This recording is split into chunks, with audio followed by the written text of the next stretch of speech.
Alors, aujourd'hui, nous allons parler de la Kétoret.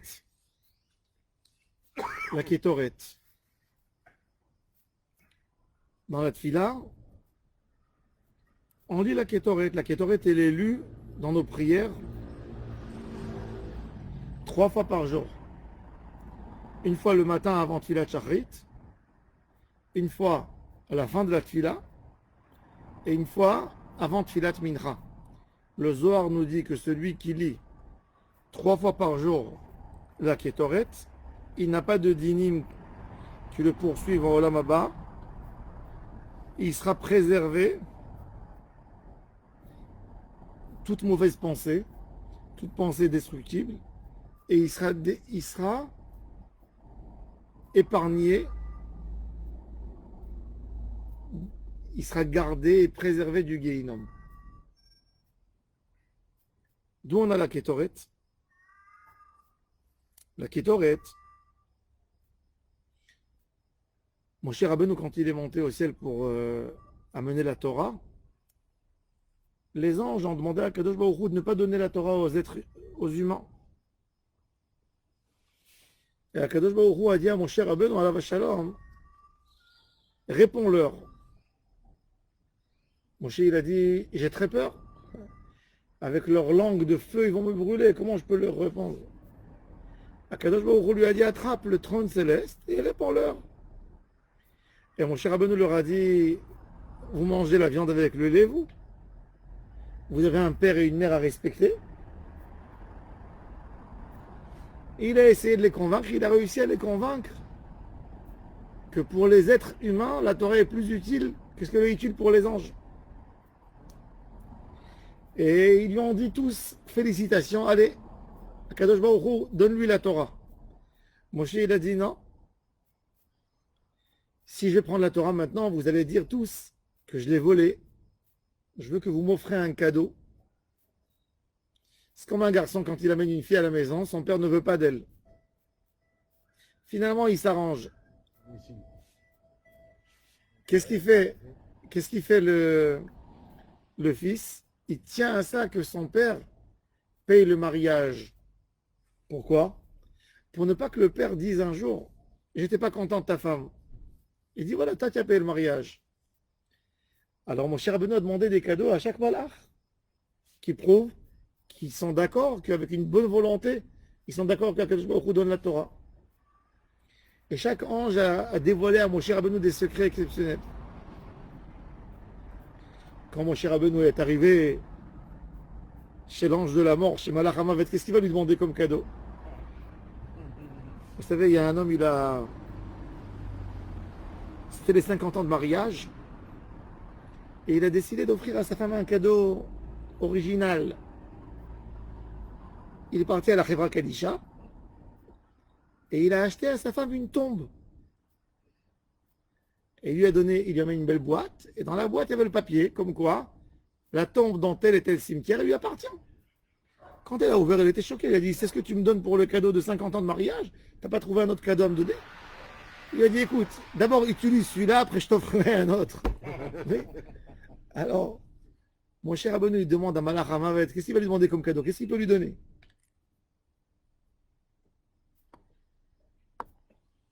Mon cher Rabbeinu lui a demandé comment on peut prolonger la vie d'un homme. Malach Hamavet, il a dit, je vais te dire un secret. Où qu'il y a la Ktoret, je me sauve. Où qu'il y a la Kétoret, je me sauve.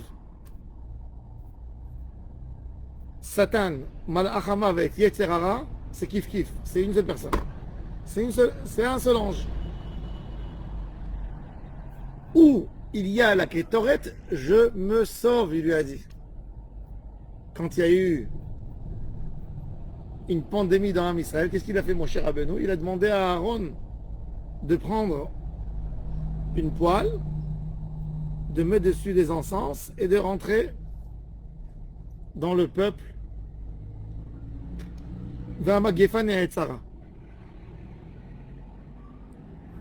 Quand on va dans un cimetière, il y a des âmes perdues là-bas qui essaient de se coller à nous. Surtout une femme enceinte, Une femme au moment où elle a ses règles, c'est dangereux pour elle plus qu'un homme normal d'aller au cimetière.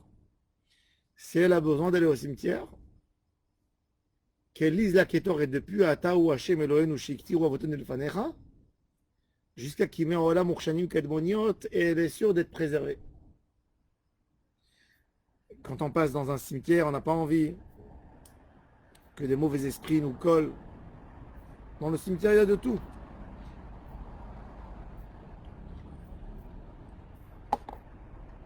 Il y a des Neshamot perdus de Rechaim qui sont là et qui tournent.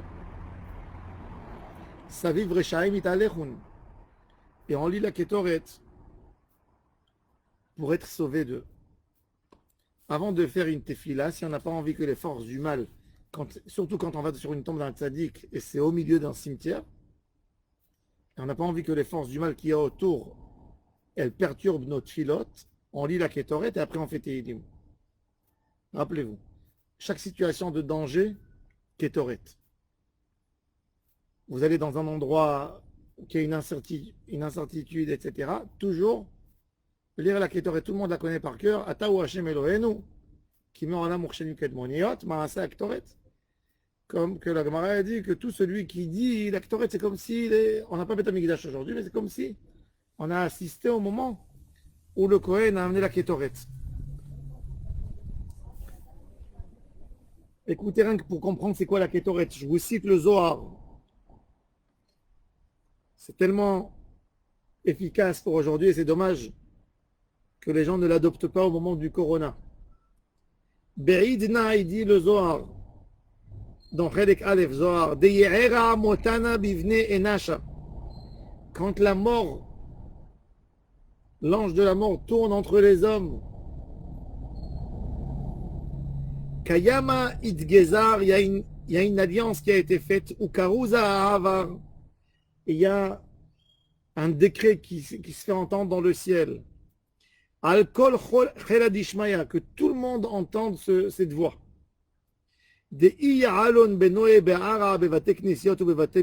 Si les enfants d'Hachem vont rentrer dans les synagogues et dans les Baté Midrash et vont lire ensemble avec kavana de nefesh et de cœur, et il y en a des ktoret bousmin de Avu Leouli Israël, Deit batel motana mi benayu, la mort sera annulée parmi eux.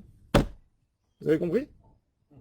Le Zohar il dit, si aujourd'hui tout le monde, tous les juifs vont dans les synagogues et ils font ensemble le Pitoum Aktoret tous ensemble, il n'y a plus de Malachamavet, il n'y a plus de pandémie, on annule la Corona. Responsabilité, le Zohar Akadosh, celui qui veut voir la citation, ça se trouve dans le Zohar Bereshit, premier volume, la page, feuille 100, page numéro 2. Tout celui qui lit la Kétoret, Shachrit le matin, après Hachem Yeshua, il ne se sauve pas, il ne prend pas Fit Kolam Yahalim Lachem, il se sauve déjà, et il fait la Kétoret, la mort est annulée de sa maison. La Kétoret, elle amène la richesse aussi. Pourquoi c'est écrit Yasimu Ketora Be'apecha Ve'kail al Mizbachecha? Et qu'est-ce qu'il est écrit tout de suite après? Barech Adonai Chelo Ufo Aledav Tirtse. Les gens se disputent pour être sandak, parce qu'ils disent c'est une grande ségoula. Et pourquoi? Parce que le sandak, il est comparé à celui qui amène la kétoret. Tu as la kétoret à dire tous les jours 3 fois. Ne te dispute pas sur le sandak, sois plus bechaven. Dans la kétoret, tu vas voir le chef et l'abondance que tu vas avoir. Il y a un bon minag de faire, le Chida, il a dit, le Chida, il a écrit Rabbi Chaim Yosef David Azoulay, il a écrit une sgoula extraordinaire de lire la Kétoret d'un parchemin écrite avec la même écriture qu'on écrit le Sefer Torah et les Mezuzot. Et celui qui lit ça dans le parchemin, il aura une grande réussite de Parnassa. Surtout la Parnassa parce que la Kétoret, ça a amené la Parnassa. Il est écrit dans la Gemara. Hein. que la Ktoret, c'est la mitzvah qui est liée directement à la Parnassa. Même d'après son sod, son secret, c'est lié à la Parnassa. Et les Kohanim au Beth Amikdash, ils voulaient tous amener la Ktoret. Qu'est-ce qu'on faisait? On faisait un tirage au sort pour la Kétoret. Alors le Rida, il dit que celui qui lit la Kétoret sur du parchemin avec Havana, il aura une grande Sgoula de Parnassa. Il y a des poskim qui ne sont pas d'accord, qui disent qu'on n'a pas le droit d'écrire un texte de la Torah sur une paracha. Si ce n'est pas la mezouza, on n'a pas le droit. Alors qu'est-ce qu'ils font? Ils font des arrêts entre les lettres. En tous les cas, c'est bien de l'avoir en parchemin. Mais là, on va apprendre, c'est quoi un peu Maaseh à Kétoret, pour que vous sachiez qu'est-ce qu'il faut être mechaven, au moins la kavana du pshat de la Kétoret, que Be'ezrat Hashem, tout le monde ait une parnassa tova et s'enrichit. Be'ezrat Hashem, si on peut, pourquoi pas.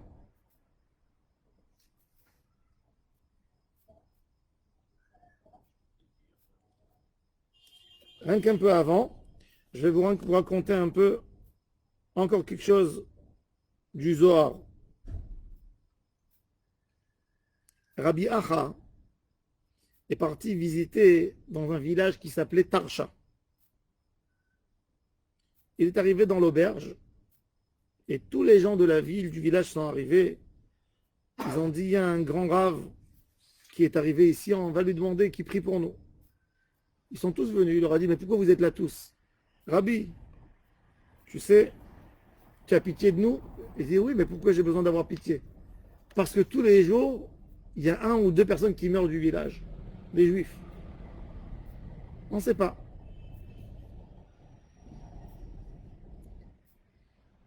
Entre-temps, quand ils viennent chez lui, il y a quelqu'un qui vient qui crie, voilà, il y a tel et tel monsieur qui sont morts. Et il y a encore 2 personnes qui sont mourants.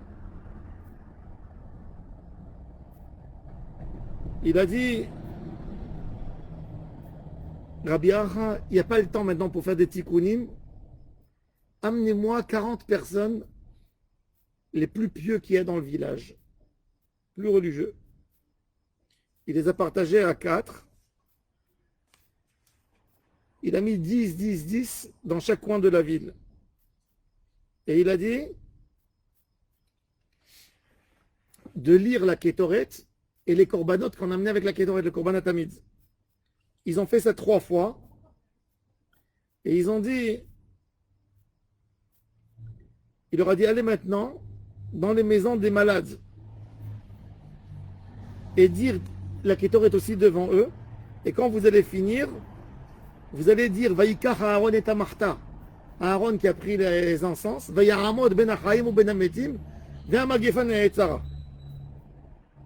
Et ils ont fait.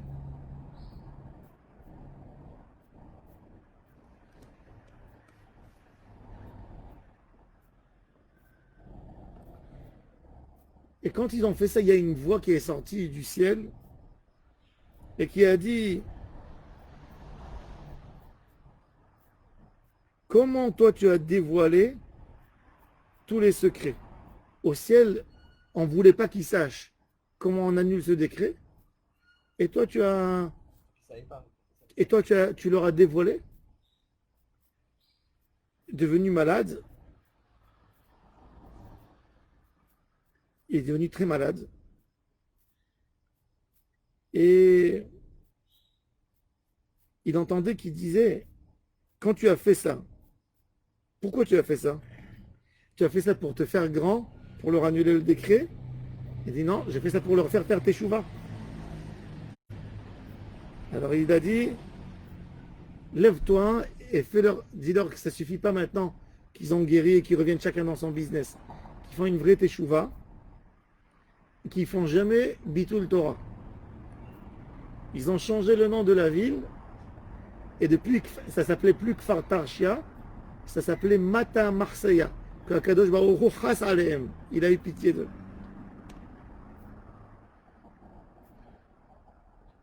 Il dit Rabbi Aaron Brechia de Modena dans son livre Ma'avar Yabok, aujourd'hui, la plus grande zgoula, la plus efficace de toutes les ségoulottes, c'est la Kétoré, de la lire avec un cœur brisé, avec une kavana d'être mechaven, comme si c'est le Kohen au Beth Amikdash qui met les encens. Tov. Alors maintenant, on va voir c'est quoi. Alors on commence par Ataou Adonai Elohenu, Sheiktiru Avotenu Lefanecha, Et Ketoret Asamim, Bizban Shabet Amigdash Kayam, Kashat Sivita Otam, Aled Moshe Neviach, Kaketu Betoratach. On a quelques textes de la Ketoret dans le Rambam, mais aujourd'hui, le minhag qu'on a dans la Ketoret pour lire la Ketoret, c'est le minhag du Hari Akadosh, qui nous a écrit l'ordre de la lecture de la Ketoret. Et nous, on a l'habitude de lire d'après ce minhag du Harizal. Alors, je vais aller avec le texte, et on va expliquer chose par chose. Akadosh Baruch Hu dit à Moshe, Kach lecha samim, nataf, shechelet, chelbena, samim, ulvona zaka, bad levadiye. De là, ils ont appris nos sages qu'il faut 11 sortes de parfums. Pourquoi? Parce que samim,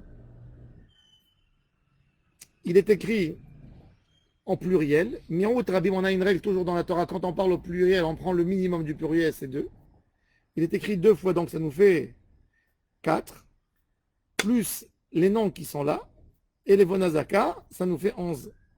Bad Bevadiye, on les prenait exactement le même poids. Tous les 11 espèces. Ve'asita otak toret rokach. Maaseh rokeach. C'est un mélange. Memoulach tahor kodesh. Memoulach tahor, on mettait dans ces parfums du sel. Le Ramban explique Memoulach, salé. Melach. Quel melach? Le sel de Sodome.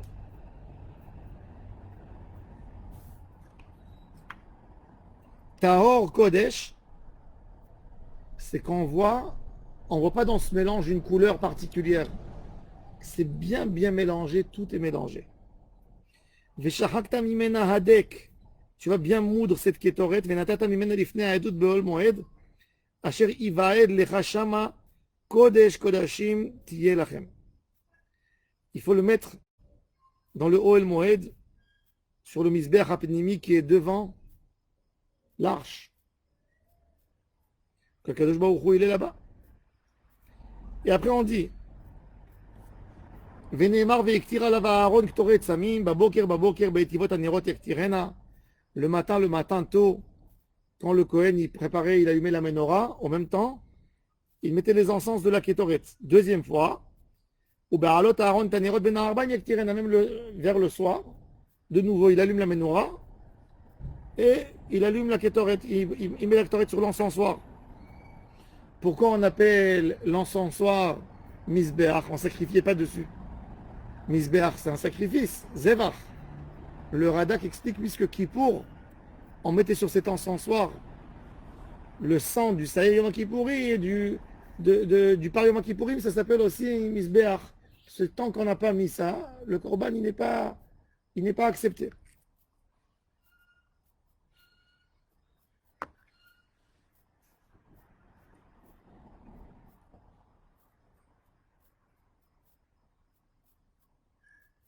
Comment on faisait? Alors il y a un débat entre Chachamim et Abba Shaoul.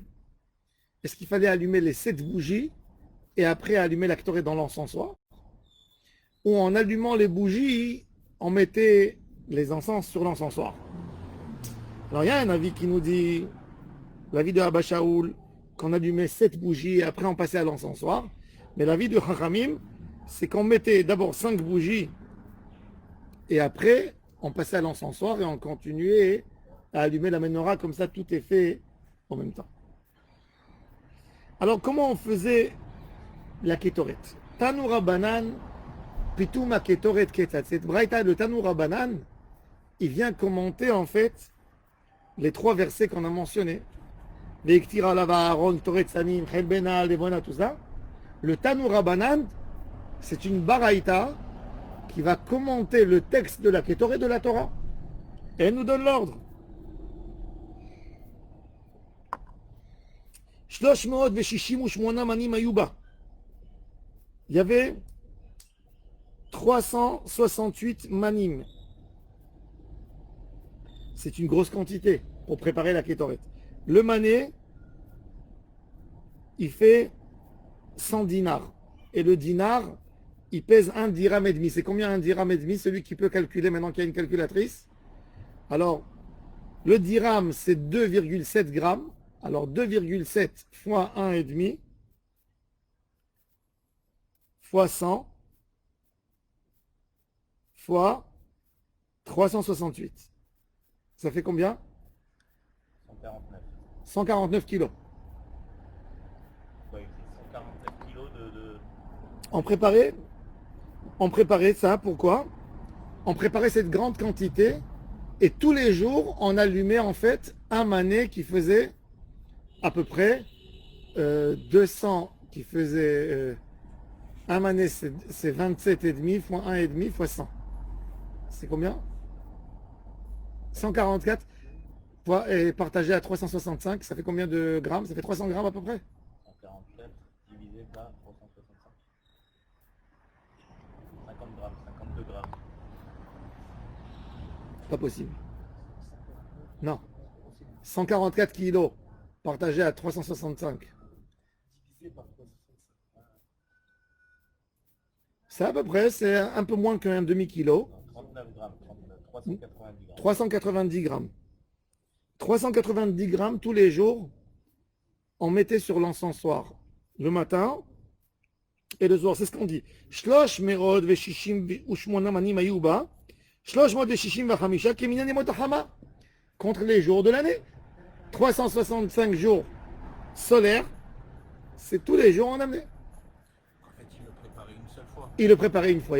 On préparait la grande quantité. Maintenant, il faut savoir qu'un individu n'a pas le droit de préparer la kétoret. La Torah, elle a averti. Kamo ou l'otaasu.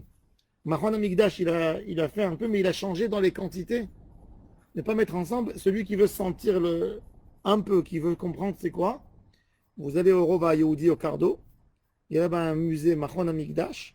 Vous pouvez sentir à peu près la kétoret. Ça ne ressemble pas trop, mais bon, à l'époque, ils savaient faire des choses.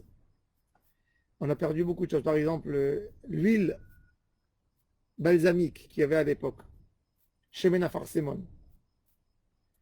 Il n'y avait que à Jéricho, ils savaient le secret comment le faire. Jusqu'aujourd'hui, on trouve dans les sites archéologiques des petites bouteilles en verre. On ouvre les bouteilles, il y a encore la bonne odeur de 2000 ans, vous imaginez? La Gemara, elle dit que les chèvres qui étaient à Jéricho, elles éternuaient, elles toussaient. Quand on allumait à Jérusalem, la kétoret, tellement c'était puissant. L'odeur de la kétoret. Alors on faisait une grosse quantité, on préparait la grosse quantité, on faisait le grand mélange. Et on préparait pour les 365 jours de l'année. Chaque jour, une quantité de cette kétoret.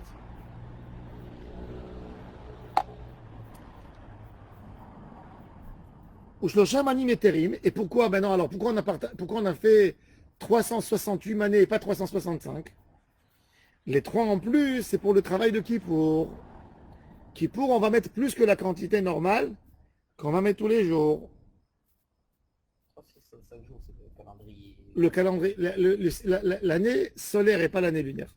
Oui. Donc on ne se passait pas sur l'année solaire. Mais par rapport à la kétoret, on faisait 365 jours. Dans ce grand mélange, il y avait 11 sortes d'encens. À Tsori. Tsori, c'est Nataf. À Tsori, Eno el Aseraf, Hanotef, Me'atse Haketaf. C'est une sorte d'arbre qui s'appelle Kataf. Et l'humidité qui sort, vous savez, il y a comme une colle qui sort comme ça. La sève. Sève ou sève? Sève. Sève. La sève de cet arbre de Kataf, on le faisait sécher et on le broyait et il donnait une forte odeur. Ramban il dit qu'il ressemble à l'odeur de l'huile de balsam que je vous ai expliqué qu'il y avait à Jéricho. Alors ça c'est Tsori. On a dans la Braïta Rabban Gamliel Omer Tsori eno elasteraf anotef me'atzeh ketaf. Et il y a des qui disent que c'est quoi cet arbre? C'est ce que je vous ai dit. Il s'appelle en arabe balsan. C'est l'arbre qui venait de Jéricho. Le fameux Cléopâtre, elle mettait ce parfum. C'était connu, c'était son parfum.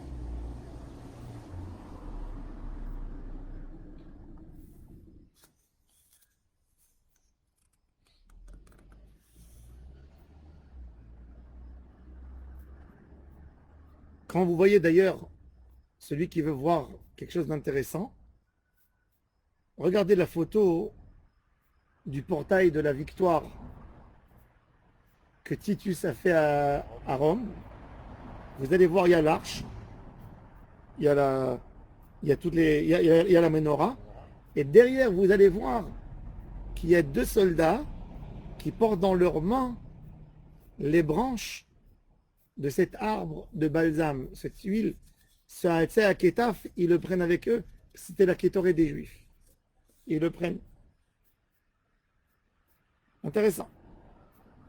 Alors ça, c'est Hatzori. Rav Saadia Gaon, il nous dit que Tzori, c'était une espèce de parfum qui était faite de combien? De 75, c'est un mélange de 75 espèces de parfums qui étaient là-dedans. Et ça, c'est Tzori. Ça, c'est l'opinion de Rav Saadia Gaon. Ça nous complique l'histoire. Pour récupérer, pour faire du Tzori selon Rav Saadia Gaon, il faut déjà 75 sortes de parfums pour faire que le Tzori qui était un des 11. Tziporen, c'est ce qu'on a l'habitude d'appeler aujourd'hui le clou de girofle. À Tziporen, c'est ce qui est écrit dans la Torah. Les métargués, ils ont traduit Shchelet. Ils appellent Tziporen pourquoi? Parce qu'il ressemble à des ongles. Chelbena, Rashi dit que c'est un parfum qui sent très mauvais. Il s'appelle Galbana. Et pourquoi on le met avec la kétorette? C'est un arbre que quand tu le brûles, il sent mauvais. Pour nous dire qu'il faut apprendre que même quand on a un rachat qui vient prier à la synagogue, il faut l'éloigner, être content qu'il est là. Être content qu'il est là. Il y a quelques années, j'étais à Kippour dans une synagogue. Et en mois d'août, avant ce Kippour, il y a un rabbin de France qui m'appelle, qui me parle de quelqu'un. Il me dit, tu sais, il a causé un divorce, il a été avec la femme de terre. Comment je peux... Il voulait que moi, j'écris une lettre pour faire sortir ce gars des synagogues. Moi, je lui ai dit, moi, je ne suis pas Dayan, je ne suis pas Kadosh Baruch Hu pour dire des choses comme ça. Ce que tu me racontes, ça me fait la chair de poule, mais j'ai pas envie de rentrer là-dedans. Je connais pas, j'ai pas entendu les deux versions, j'ai pas le droit, j'ai même pas envie, je lui dis. Bon, l'histoire, il me met la pression, il m'envoie encore de travail, j'ai dit non, non, non. Bon, au prochain, je lui ai évité une honte à ce monsieur. Qui pour? Je vais prier dans une synagogue. Maintenant, moi, je connaissais cette personne, mais je ne connaissais pas trop. Je l'ai vu quelques fois, mais j'ai oublié. J'arrive dans une synagogue. Je fais un chiour. Bon, après, ils ont fait la vente. Il y a quelqu'un. Ils ont vendu les aliyot la Torah. Et il y a quelqu'un qui m'a offert une aliyot la Torah. Je dis, oui, qui c'est pour lui faire une bracha? C'est ce monsieur. J'ai adoré votre chiour. Et il vient, il se met à côté de moi toute la tefila. Moi, j'étais comme ça. Après, quand il m'a dit son nom, donc j'ai rien dit, bon. J'ai rien dit. Au début de la tefila, vous savez, quand on vous raconte du mal de quelqu'un, et ça c'est la force du mal, même que j'ai pas accepté le Lachon Hara, je voulais pas l'écouter. Il me l'a dit, il a tellement saoulé pour me... Et moi, je repoussais, mais même que tu veux pas, tu as quand même quelque chose. Tu dis quoi? Je cherchais à bouger, mais il était là. Et croyez-moi, dans la tfila, dans la hamida, son sidour, il était mouillé avec ses larmes. Et j'ai dit merci Hachem que tu m'as fait faire tes chouvas, que j'ai eu le mérite de prier à Kippour devant un enfant à toi qui mouille son sidour de larmes. Je sais pas, ça m'intéresse pas ce qu'il fait, ce qu'il n'a pas fait. Moi j'ai vu une teshuva ici sincère. Moi j'ai vu un enfant qui pleure à Kadosh Baruch Hu, qui mouille son sidour. On n'a pas à repousser personne de la tfila. Quand j'habitais à Kiryat Sefer,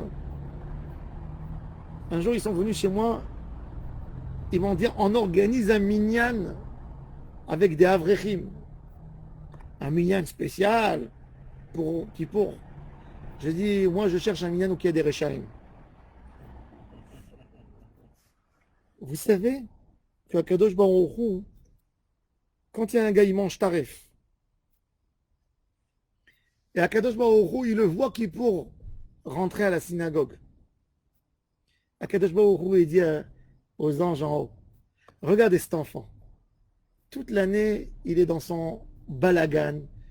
Et regardez, rien que parce qu'il y croit dans le pardon, il veut se purifier. Voilà, il est là. Akash Baruch Hu, il n'est pas en colère. Quand un rachat il vient à la synagogue, ça n'amène aucun quitroug. Quand il a décidé de rentrer dans la maison d'Hachem, c'est un plaisir pour Hachem Itbarach. Eliyahu Hanavi, il écrit dans Tana Deve Eliyahu, plus que ce qu'un homme attend son fils qui ne l'a pas vu des années, et plus qu'une femme qui attend son mari d'un long voyage à Kadosh Baruch Hu attend ses enfants qui font teshuva. Hachem Itbarach, il attend. Et quand il est venu, c'est extraordinaire.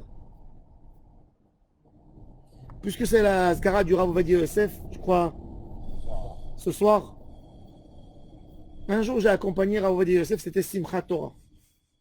J'avais 17, 18 ans. Et je lui ai dit, racontez-moi un peu. Je marchais avec lui, je l'accompagnais à la synagogue, on marchait 20 minutes. Il venait de venir à Arnof, il ne priait pas encore à la maison, je l'accompagnais à la synagogue et je le ramenais. Et je lui disais, racontez-moi comment c'était Simchat Torah à Jérusalem quand vous étiez jeune. Et il m'a raconté. Il me dit, mais la plus belle Simchat Torah que j'ai eue dans ma vie, c'était en Égypte. Comme ça, il me l'a dit. Et je dis, pourquoi? Je dis, la communauté égyptienne n'était pas une communauté de grands religieux. Il m'a dit, regarde, il m'a dit, moi j'étais au Caire. Vous savez qu'il était rabbin au Caire. Rav Ovadia Yosef depuis 47 jusqu'à 50. Et il me dit, au Caire, il y avait des juifs. Ils ouvraient les magasins Shabbat. Le seul jour qu'ils n'ouvraient pas, c'est Kippour. Il m'a dit, derrière la rue des Juifs, il m'a dit, le commerce était ouvert tous les Shabbats, normal. Les gens n'étaient pas religieux du tout. Il me dit, Simchat Torah, ils étaient 50 000 Juifs dans le quartier. Ils sortaient avec les Sifrei Torah dans la rue. Et ils passaient de synagogue en synagogue avec les Sefer Torah. Et il m'a dit, et quand on passait, il me dit, je pleurais parce que les gars, ils sortaient des magasins, ils laissaient les magasins ouverts. Les propriétaires, et tous ils dansaient devant la Torah. Et ils mettaient leurs deux mains comme ça sur la Torah, ils embrassaient, ils disaient, en arabe, la Torah, on est à Kapara. Comment on dit chez nous, Kapara alik. Quand une mère, elle dit à son fils, Kapara alik, c'est quoi? Tout ce qui doit arriver, ça doit m'arriver à moi. Chez les Marocains, ils ont ajouté encore plus. Chez les Marocains, après qu'ils ont fini de te dire c'est Kpara ou Kpara Ali, qu'est-ce qu'ils te disent? Ils te disent Amsimdoura. C'est quoi Amsimdoura?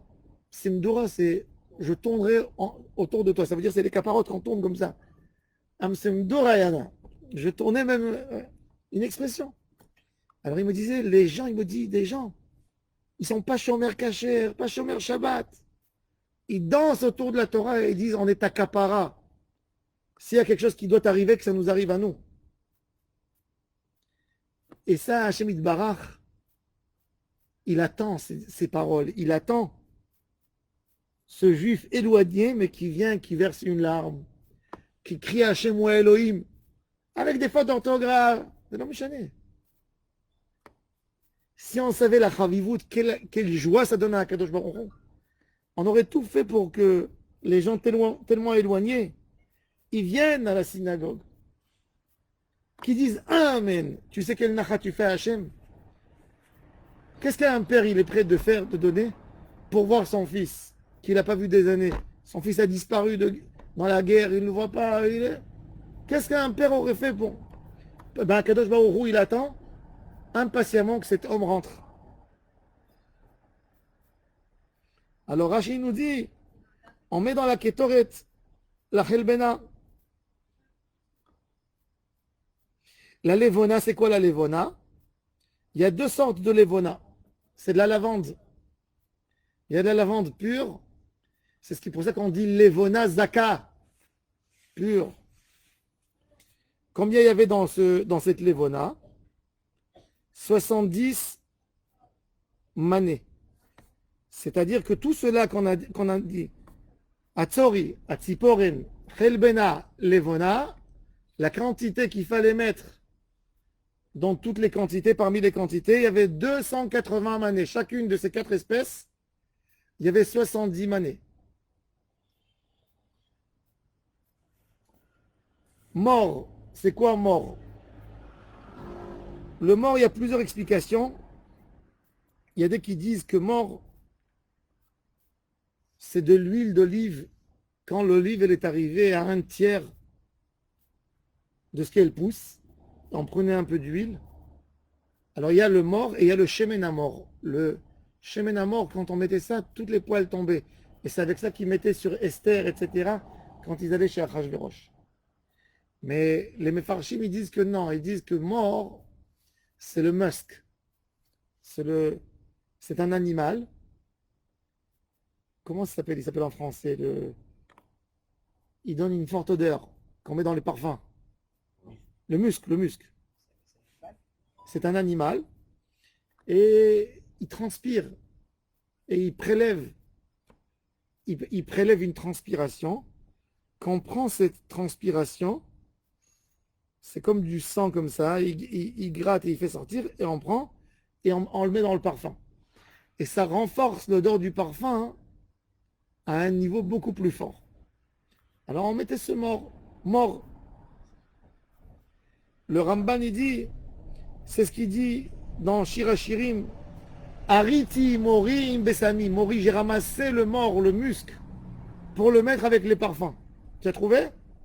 Oui, mais c'est une matière première animale entrant dans la composition des parfums. Voilà. Il extrait des glandes.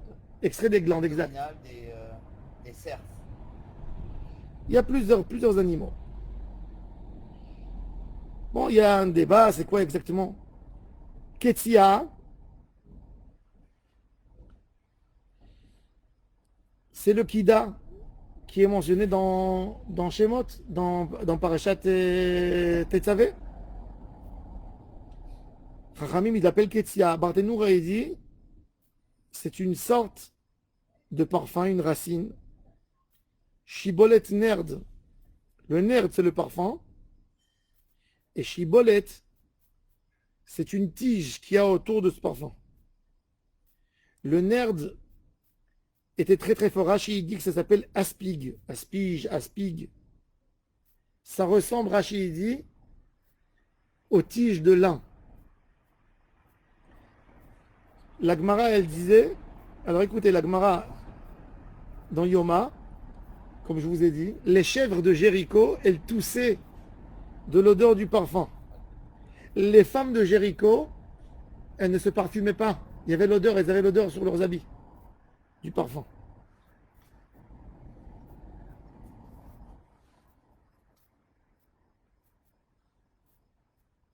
Et la Gemara, elle raconte qu'une fois, il y avait un vieux qui est venu voir un des sages de la Gemara, il lui a dit, j'ai été à Shiloh. Shiloh, c'est où il y avait le Mishkan, le tabernacle. Et j'ai encore senti, dans l'endroit où il y avait le tabernacle, l'odeur des parfums de la Kétoret. Tellement c'était puissant. Corcom. Alors, c'est pas le corcom qu'on a aujourd'hui, le curcuma. C'est une autre chose. Combien on mettait là, dans tout cela? Ce qu'on a mentionné, mort, tsia, chibolet nerd et corcom, on mettait 16 manets. Ça veut dire ça nous fait 64. Après, on mettait du kost. Le kost, c'est une autre sorte d'herbe. Shnemasar, 12 manets. Kiloufa, shlosha. Une peau. C'est le cadet bossem qui est mentionné dans la Torah, qui s'appelle kiloufa. Ensuite, on a le kinamon, la cannelle. Kineman besem. On prend l'arbre. Et il vient de l'Inde.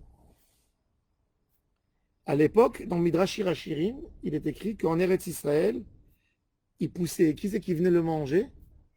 Les cerfs et les chèvres.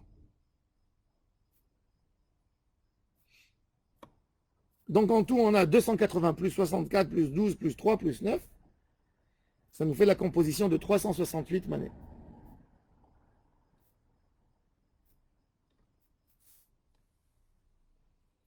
Le Gaon de Vina, il prouve que c'est les parfums aussi qui ont servi pour oindre les kédim du Mishkan. On les a mis dans de l'huile et on a oint avec tous les ustensiles du Mishkan. Après, on rajoute là-bas Borit, Karshina, Tisha, Kabin. Ça, c'est déjà des liquides. On va mettre des liquides dans ces parfums qu'on a mis qui sont une matière dure. On met des liquides. Qu'est-ce qu'on met? Borit, Karshina. Borit, c'est du savon. Karshina, c'est le nom de l'endroit. Yain Kafricine, c'est du vin qui venait de Chypre. Yain Kafricine. Kafricine, c'est juste aujourd'hui la Chypre. Sein Telata avec cabine Telata. La CA, ça fait 6 cabines. Et donc, on a Shalosh Seim, c'est Intelat, c'est 18 litres à peu près. Plus 3, ça nous fait 21 litres. Et si on n'a pas trouvé du vin de Chypre, on amène de l'ancien vin Khamar Chivar Atik. Khamar, c'est en araméen, c'est du vin Hamra, le vin. Chivar, c'est du vin blanc, Atik. Le vin blanc était très rare à l'époque, parce qu'ils ne savaient pas séparer. Le vin blanc, en fait, on lui enlève vite. On enlève les raisins, parce que le vin, il devient rouge. Pourquoi? Parce qu'on laisse la peau dedans. Et c'est la peau qui rend rouge le vin. On lui enlevait et on le gardait blanc. On ajoutait du sel de Sodome, Rovarakav. C'était équivalent à 250 grammes. Et on avait aussi une herbe qui n'était pas connue chez les gens, qui s'appelait Mahalé Rashan. C'est une herbe que quand tu mets dans les encensoirs, quand tu mets avec des encens, elle fait sortir la fumée. Et c'était quelque chose d'extraordinaire parce que cette herbe, elle ne laisse pas la fumée s'éparpiller, elle la fait monter et elle monte en haut.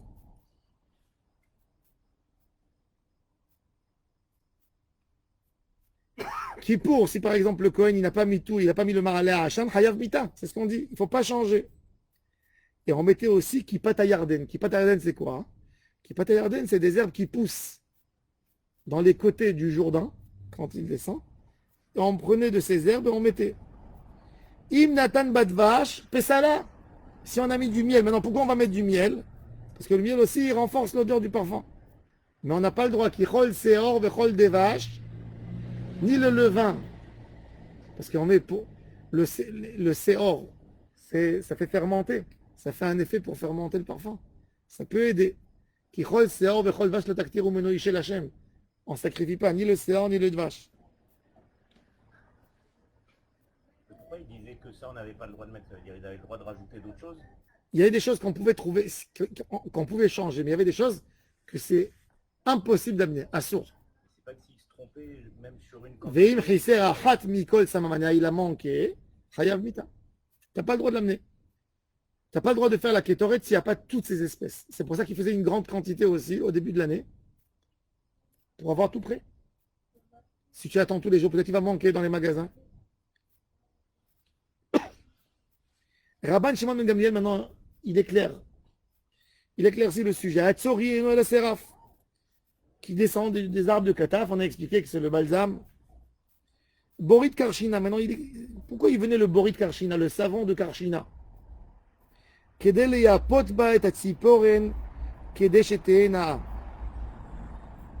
disait c'est pour enlever la couleur et l'aspect de la clou de girofle qui était noire. Il y a une cafricine, et pourquoi on amenait le vin de Chypre? Pour tremper dedans la clou de girofle et renforcer son odeur. Alors la Gemara elle dit, si c'est comme ça, on pouvait mettre aussi de l'eau d'urine pour renforcer, pour faire le même effet avec le parfum. Alors il y a deux explications dans le Shita Mekubetset. Il y a des qui expliquent que c'est un parfum qui s'appelait Meraglaim pour se moquer de lui, parce qu'il n'avait pas une bonne odeur, une agréable odeur. Alors on l'appelait Meraglaim. Rabbi Nathan il disait, quand on faisait la kétoret, les encens, il fallait dire dans la bouche Hadek ete vetevadek, hadek ete vetevadek. Et c'est écrit maintenant, écoutez, qu'est-ce qui est écrit d'extraordinaire dans la Gemara. Mipnei she'akol yafeh labesamim. Quand tu prépares du parfum, le parfumier, il doit parler pour améliorer l'odeur du parfum. Et la Gemara, elle dit Akol yafeh labesamim velo layain. Vous savez que quand on va à Jérusalem, à Latroun, il y a la route de Latroun, il y a là-bas une église qui font du vin, et ça c'est pas cachère. Minzar Achat Kanim sont des prêtres, des moines, qui font du vin. Et quand ils font le vin, ils le font dans le silence total, complet. Il paraît qu'ils ont du bon vin. À l'époque de la Gemara, quand on faisait le vin, il ne fallait pas parler. Le vin, la voix, elle abîme le vin. C'est intéressant. Pourquoi ça abîme peut-être? Alors je pense que comme l'homme quand il parle, il y a la salive qui tombe dedans, on le comprend mieux avec le corona. Il peut abîmer, mettre des microbes dans le vent. Donc il ne fallait pas parler. Par contre, la bouche de l'homme, même si elle fait de la salive et si ça fermente quelque chose, c'est bien parce que l'odeur, elle se renforce. Ça fait une idée de renforcer. On peut dire que, comme c'est écrit, alors rentrer du vin, ça fait sortir la voix, mais si tu sors la voix, le vin va pas. Ah, fait. Pitema la chatzaïn, keshera. Si maintenant, on a dit que le pitou maktoret, il se faisait en quantité de combien? De 368 manées, qui est 144 kilos. Si j'ai pas assez de quantité et j'ai que pour faire 83 kilos, pitema la chatzaïn, je fais que la moitié de la quantité, kshera. Les chalichou de ravia, on n'a pas entendu, on ne sait pas. Si 92 manées c'est cachère, on n'a pas entendu. Dans la braïta, ils te disent, le minimum que tu fais, c'est la moitié de la quantité. A priori, il faut faire 368 pour tous les jours de l'année, plus pour 3 manées. Si j'ai pas eu le temps pour faire et j'ai pas assez de quantité pour faire pour toute l'année, la moitié c'est cachère, mais on n'a pas entendu au Beth Midrash quelle est la halakha si j'ai le droit de faire un tiers de la quantité ou un quart de la quantité. Amar Rabbi Yehuda, Zeaklal, lui il vient pas maintenant s'opposer, il vient expliquer. Im kemidata kshera la chatzaïn, si j'ai pris tout ce que j'ai pris et j'ai fait moitié cachère. Veim chiser achat mikol samamana, si j'ai réduit la quantité parce que j'ai mis, au lieu de mettre shivim mané, j'ai mis 68 manées, j'ai pas fait la quantité de la ktoret comme elle doit être, chayav mita, celui qui a fait. Tane bar kapara omer, achat le shishim ou le shivim jana, aïtaba shel shiraim la chatzaïn. Normalement, il finissait toute la kétoret en 365 jours. Mais il a dit qu'une fois par 70 ans, il restait un peu de quantité. Pourquoi? Parce qu'il y avait des Kohanim qui avaient des mains plus petites. Parce que le Kohen, il prenait la Kétoret, et puis il nettoyait avec ce doigt ici, et ce doigt ici. Il fallait prendre une quantité exacte s'il fallait prendre. Alors, il disait, il ne prenait pas tous. Il y avait des Kohanim qui avaient des grandes mains, les autres qui avaient des petites mains. Il y a des années où il n'y a pas 365 jours aussi. Non, mais il calculait l'année solaire, il ne calculait pas l'année lunaire. Pour la Kétoret uniquement. Et même Si. Non, il commençait. Tu as raison. Mais il commençait. il y a même en solaire, il y a des années bissextiles. Où il y a un jour de plus. Nahon, on a Shana Beret. Nous, on a Shana Beret. Nahon. Mais il calculait les années, il calculait la Kétoret selon une date. Il y avait Kippour au milieu, mais la date qu'il faisait, il comptait 365 jours.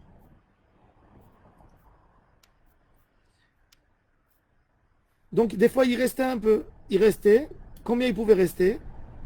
Une fois sur 60. Alors, il a dit, une fois sur 70 ans, comme il y avait des Kohanim qui changeaient avec des petits bras, ça pouvait arriver à la moitié de la quantité de l'année qui restait. Et il a gardé dans un endroit. Achat les shishim ou les shivim shana. Haïtaba, chez le shiraim, la chatzaïn, la moitié de la quantité. Vous avez compris? Et il fallait pas, une fois par 70 ans, on faisait que une moitié pour les autres 365. Parce qu'ils calculaient, ils voyaient qu'ils avaient la quantité. C'est quoi de Meknes, ça?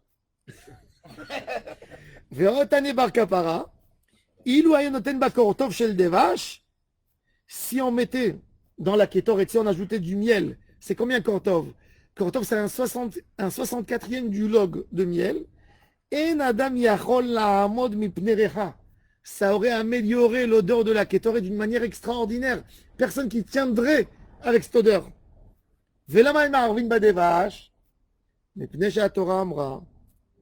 C'est-à-dire que tu apprends de là.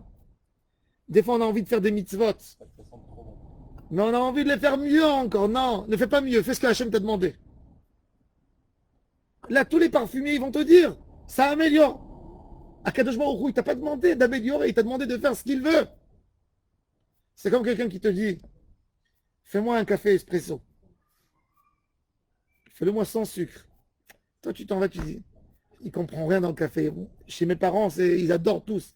Tu vas lui ajouter un peu de ce qu'ils mettent dans le fleur d'oranger dans le café. Tu vas lui amener les gouttes, il te le jette dans la figure. Il te dit, je t'ai demandé ça moi. Mais c'est bon, ma grand-mère, elle adore ça. Va lui amener à ta grand-mère. Qu'est-ce que tu m'amènes? Akadosh Baruch Hu, quand il te dit, ne fais pas de chokhmot. Il te dit, s'il y avait le miel, alors pourquoi je ne le ferai pas? Ki Torah amra. Rappelez-vous toujours. Ki Torah amra. Akadosh Baruch Hu ne veut pas. C'est tout. Toutes les mitzvot, on a besoin de faire ce que Hachem demande et pas ce que nous, on veut de nous. Et voilà, on a fini la Kétoret. Un peu, rien que le pshat. Alors déjà, demain, quand vous allez lire la Kétoret, vous allez la lire autrement. Et avec cette kavana, pensez avant la Kétoret. Pensez surtout à Am Israël, qui est que du bien pour Am Israël. Pour vos familles, habituez vos femmes, vos enfants de lire la Kétoret toujours. Pour tout, c'est bien. Avant de monter dans l'avion, avant d'aller dans un rendez-vous. Kétoret. Le Zohar, il dit, c'est le secret de tout. On peut la lire autant de fois qu'on veut. Autant de fois qu'on veut. Autant de fois qu'on veut. Tu es dans la voiture, c'est une étude de Torah d'abord, c'est une braïta. Et c'est extraordinaire. Rabbi Elimelech de Lijensk, il a dit que quand un juif, il va en route, il n'est pas capable d'étudier, qu'il lit des psaumes de Tehilim qu'il connaît, ou une halakha, une braïta. C'est une braïta incontestable. Il n'y a pas de marloquette là-dessus. Tu dis tout. Ah? Après, c'est une braïta et pas une mishnah. C'est une braïta, elle a élargi la braïta, elle a élargi le sujet de Pitoum Aktoret. Bon, Rabbi Yehuda Hanassi, il n'a pas eu l'occasion de tout mettre, il a voulu réunir tout. Il y a une partie dans les Mishnayot, mais la braïta de Pitoum Aktoret, Maaseh Aktoret, elle est extraordinaire. Il y a aussi dans la Mishnah un peu, la braïta, elle élargit les choses, et elle les a définies comme il faut. Donc Be'ezrat Hashem, que ce Pitoum Aktoret, voilà, on a fait le Pitoum Aktoret, après on passera au Shlosh Esrei Midot de Rabbi Ishmael. Et avec ça, on aura complété la partie importante qui est l'ouverture de Tfilat Shachrit. Baruch Adonai La'olam, Amen ve Amen.